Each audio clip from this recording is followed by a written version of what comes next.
Bonjour les amis, heureux de vous retrouver. Aujourd'hui, le pain de Gênes. Alors c'est une sorte de génoise, hein. On peut l'assimiler à ça avec des choses en plus comme la pâte d'amande, le kirsch qui va bien parfumer, le beurre qui nous fait penser un petit peu à un cake. Donc c'est un petit peu le mélange entre une génoise et un cake. Allez, c'est parti, je vous montre tout ça. Alors pour commencer, émiettez la pâte d'amande. Alors une pâte d'amande 50%, c'est important, hein, du fait que la quantité d'amande est pour moitié. Ensuite les œufs et vous commencez à mélanger tout cela de façon à ce que notre pâte d'amande devienne le plus liquide possible. Il ne doit plus retrouver de morceaux d'amande dedans. Pendant que ça tourne, vous mettez donc la levure chimique avec la farine que vous mélangez et ensuite tamisez.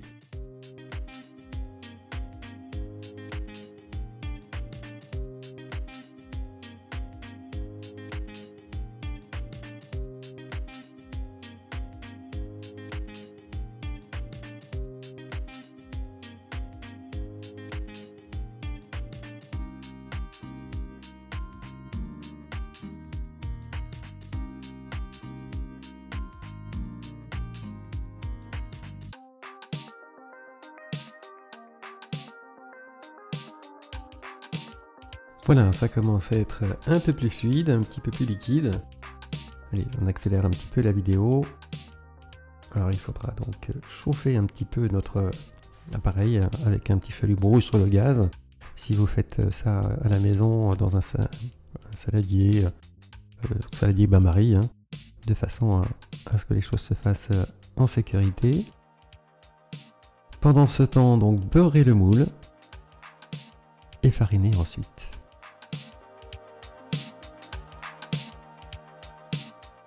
Alors ensuite chauffez un petit peu, promenez la flamme de façon à ne pas bloquer dessus, ça risquerait de brûler les œufs.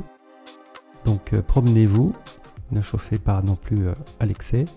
L'objectif c'est que notre appareil prenne plus de volume, comme une génoise, hein, ça change pas, c'est le même système. Voilà, d'ailleurs on sent bien que l'appareil est beaucoup plus mousseux. Les grains, il n'y en a plus. Une fois que c'est bien monté, alors pas trop monté hein, parce que ça retombe.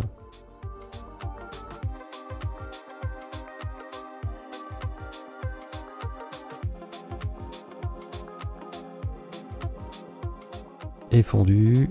Maintenant, on verse à peu près un tiers, la moitié, et on va mélanger notre beurre fondu avec aussi le kirsch. Et une fois que ce pré-mélange est fait, on verse le tout dans l'autre partie. Voilà, c'est pour éviter que les choses lourdes ne fassent descendre l'ensemble. Donc un petit pré-mélange, voilà, comme ceci, délicatement, du centre vers l'extérieur.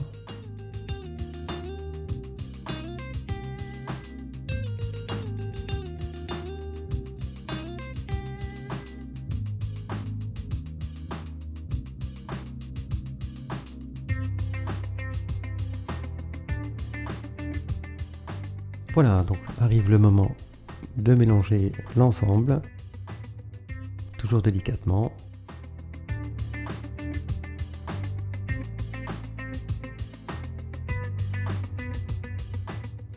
Toujours du centre à l'extérieur. Le moment le plus délicat puisque l'idéal étant d'être à deux pour verser la farine en pluie sur ce mélange.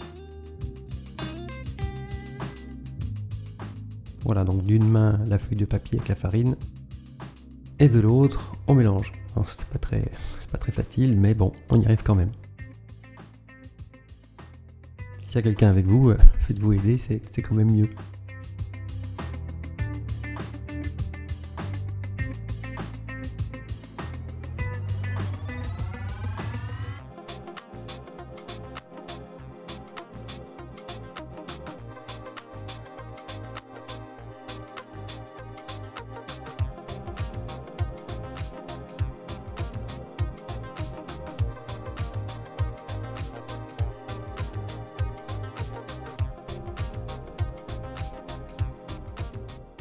Voilà, bien en partant du centre à l'extérieur. La farine a tendance à s'agglomérer, à faire des petits grains. Donc je cherche à les faire sortir, voire à s'éclater sur le dessus.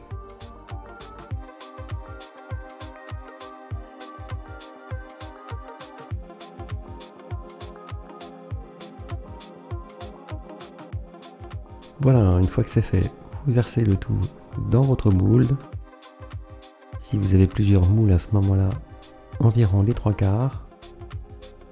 Et vous les passez au four, 170 degrés, pendant 35 minutes.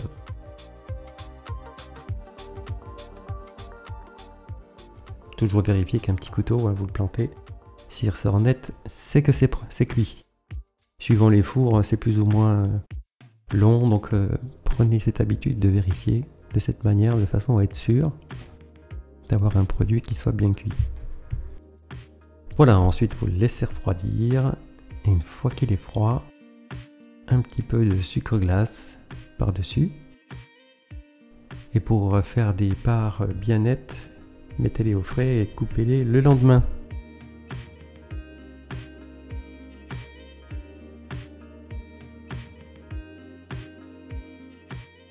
Voilà, c'est assez fragile, il faut y aller doucement.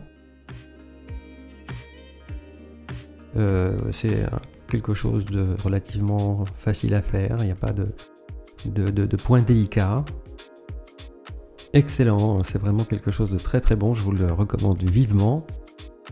Merci de liker la chaîne, merci de vous abonner et à très bientôt pour une prochaine vidéo. Salut à tous!